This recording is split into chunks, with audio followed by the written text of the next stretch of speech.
സാധാരണ നെയ്പ്പത്തിൽ ഉണ്ടാക്കുന്നതിനേക്കാളും ഡിഫറെൻ്റ് ആയിട്ടുള്ളൊരു രീതിയിലാണ് ഇത് ചെയ്തിട്ടുള്ളത്. നിങ്ങൾക്ക് എല്ലാവർക്കും ഇഷ്ടമാവുമെന്ന് വിചാരിക്കുന്നു. എന്തായാലും നമുക്ക് റെസിപ്പി കണ്ടു നോക്കാം. ഇതിലേക്ക് വേണ്ടിയിട്ട് ഞാൻ ആദ്യം തന്നെ ഒരു 3/4 കപ്പ് തേങ്ങ, 1/4 ടീസ്പൂൺ നല്ല ജീരകം പൊടിച്ചത്, 4-5 അല്ലി ചുവന്നുള്ളി ഇത്ര ഇട്ടിട്ട് മിക്സിയിലൊന്ന് ഒതുക്കിയെടുക്കുന്നുണ്ട്. നന്നായിട്ട് അരയേണ്ട, ഒന്ന് ഒതുക്കിയെടുത്താൽ മതി. അതിലേക്ക് ഞാൻ 3/4 കപ്പ് ചാക്കരിൻ്റെ പൊടിയാണ് എടുത്തിട്ടുള്ളത്. പിന്നെ 1/4 കപ്പ് പുട്ടുപൊടി. ആദ്യം ഇട്ടത് 1/4 കപ്പ് പുട്ടുപൊടിയാണ്. രണ്ടാമത് ഇട്ടത് 3/4 കപ്പ് ചാക്കരിയുടെ പൊടിയാണ്. ചാക്കരി കഴുകി ഉണക്കി മില്ലിൽ പൊടിച്ചതാണ്. അതിലേക്ക് പാകത്തിന് ഉപ്പിട്ട് കൊടുത്തു. നല്ല തിളച്ച വെള്ളം ഒഴിച്ചു കൊടുക്കണം. നല്ല തിളച്ച വെള്ളമാണ് ഒഴിച്ചിട്ടുള്ളത്.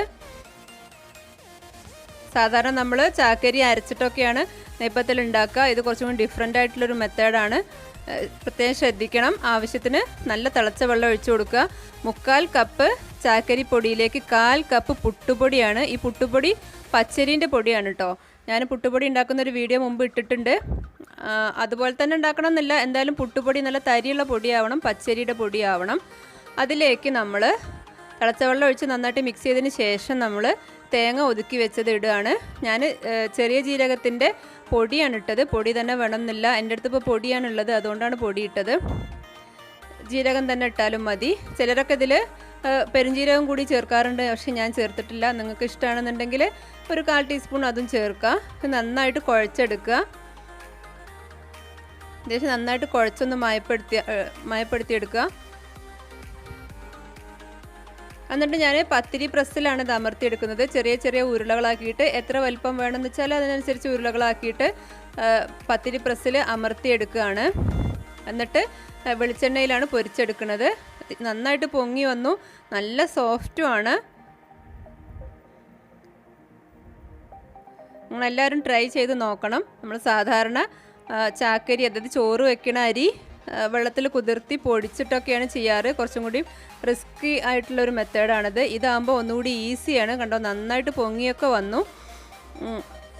ചാക്കരി നമുക്കിപ്പോൾ ഇഷ്ടം പോലെ കിട്ടുന്നൊരു സമയമാണല്ലോ. അപ്പോൾ നന്നായിട്ട് കഴുകി ഉണക്കി പൊടിച്ചിട്ട്, ഇപ്പോൾ ഇത് റേഷൻ കടയിലെ അരിയാണ്. നന്നായിട്ട് കഴുകി ഉണക്കി മില്ലിൽ പൊടിച്ചതാണത്. ഈസിയാണത്.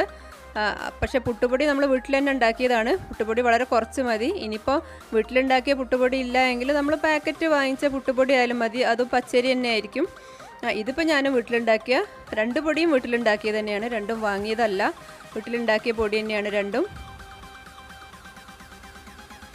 പുറമേക്ക് ഉള്ളതുപോലെ തന്നെ നല്ല സോഫ്റ്റാണ്.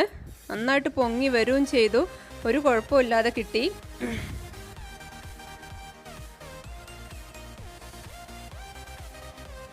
നല്ല ടേസ്റ്റി ആയിട്ടുള്ളതാണ്. ഇതിലേക്ക് ചിക്കൻ കറിയോ അല്ലെങ്കിൽ ബീഫ് കറിയോ ഒക്കെ ആവാം, ഓരോരുത്തരുടെ ഇഷ്ടമാണ്.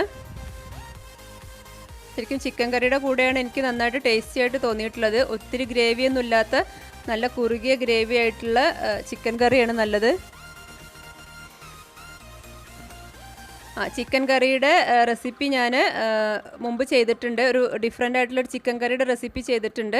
അതിൻ്റെ ലിങ്ക് ഞാൻ ഡിസ്ക്രിപ്ഷനിൽ കൊടുക്കും. അതുപോലെ തന്നെ പുട്ടുപൊടി, പച്ചരി ഓരലിലിടിച്ചിട്ട് പുട്ടുപൊടി ഉണ്ടാക്കിയിരുന്നു. അതിൻ്റെ ലിങ്കും ഞാൻ ഡിസ്ക്രിപ്ഷനിൽ കൊടുക്കുന്നുണ്ട്. പിന്നെ ബീഫ് കറിയുടെ റെസിപ്പി ഞാൻ ഡിസ്ക്രിപ്ഷനിൽ കൊടുക്കാം, അതും ചെയ്തിട്ടുണ്ട്. ഏതാണെന്ന് വെച്ചാൽ എടുക്കാം. എനിക്ക് ചിക്കൻ കറിയാണ് കൂടുതൽ ടേസ്റ്റി ആയിട്ട് തോന്നിയത്. ഒരു കറിയും ഇല്ലാതെ തന്നെ കഴിക്കാൻ നല്ല ടേസ്റ്റിയാണത്. നല്ല സോഫ്റ്റായിട്ട് വന്നിട്ടുണ്ട് എന്നുള്ളതാണ് ഇതിൻ്റെ ഏറ്റവും വലിയൊരു പ്രത്യേകത. നന്നായിട്ട് പൊങ്ങിയൊക്കെ വന്നു. എല്ലാവരും ട്രൈ ചെയ്ത് നോക്കണം.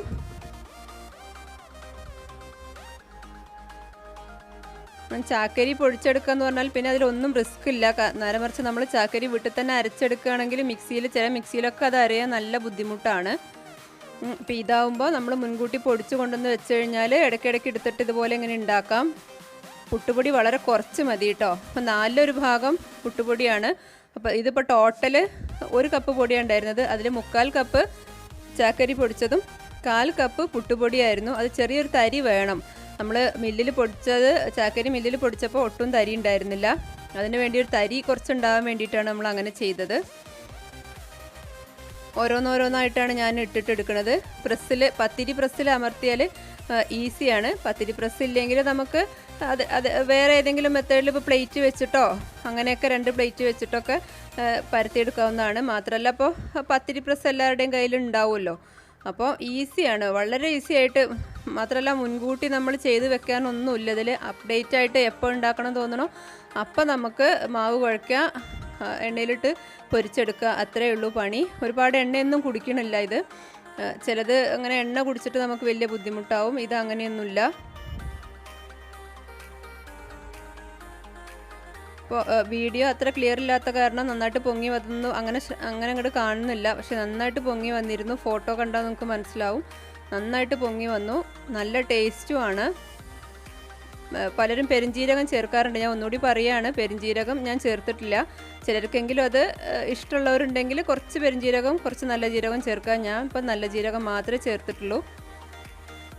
തേങ്ങ അരയ്ക്കുമ്പോൾ ഒരുപാട് അങ്ങ് അരഞ്ഞു പോവണ്ട, ഒന്ന് ഒതുക്കിയിട്ട് ഒന്നുകൂടി ജസ്റ്റ് ഒന്ന് അരഞ്ഞാൽ മതി. പെട്ടെന്ന് വേവും ചെയ്യും. ഒരുപാട് സമയം എണ്ണയിൽ കിടന്ന് ഇതാക്കേണ്ട ആവശ്യമില്ല. ലോ ഫ്ലെയിമിലാണ് ഇപ്പോൾ ഞാൻ ഇട്ടിട്ടുള്ളത്. എന്നാൽ പോലും ഒരുപാട് സമയമൊന്നും വേണമെന്നില്ല. സാധാരണ നമുക്ക് നെയ്പ്പത്തിൽ ഉണ്ടാക്കുക എന്ന് പറയുമ്പോൾ അത് കുറച്ചൊരു പണി തന്നെയാണ്. അരി വെള്ളത്തിലിട്ട് വെച്ച്, മാത്രമല്ല ചാക്കരി ആകുമ്പോൾ അത് വേവാൻ കുറച്ച് ബുദ്ധിമുട്ടാണ്. അരയ്ക്കാൻ ഇത്തിരി ബുദ്ധിമുട്ടാണ്.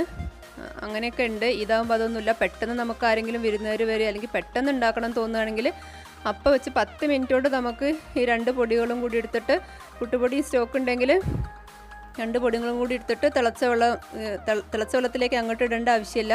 തിളച്ച വെള്ളം ഇങ്ങോട്ട് ഒഴിച്ചാൽ മതി. എന്നിട്ട് പെട്ടെന്ന് കുഴച്ചെടുക്കാവുന്നേ ഉള്ളൂ. കുഴച്ചെടുക്കാൻ പോലും ഒട്ടും റിസ്ക് ഇല്ല. നന്നായിട്ട് പൊങ്ങി നല്ല സോഫ്റ്റായിട്ട് കണ്ടോ, നന്നായിട്ട് പൊങ്ങി വന്നിട്ടുണ്ട്. നിങ്ങളെല്ലാവരും ട്രൈ ചെയ്ത് നോക്കണം. നിങ്ങൾക്ക് ഈ റെസിപ്പി എല്ലാവർക്കും ഇഷ്ടപ്പെടുമെന്ന് വിചാരിക്കുന്നു. ട്രൈ ചെയ്ത് നോക്കിയിട്ട് എല്ലാവരും കമൻറ്റ് ഇടണം. വേറെ എന്തെങ്കിലും നിർദ്ദേശങ്ങളോ അഭിപ്രായങ്ങളോ ഉണ്ടെങ്കിൽ അതും ഇടണം. ഈ റെസിപ്പി ട്രൈ ചെയ്ത് നോക്കിയിട്ട് അതിൻ്റെ അഭിപ്രായങ്ങളും കമൻറ്റിലിടണം.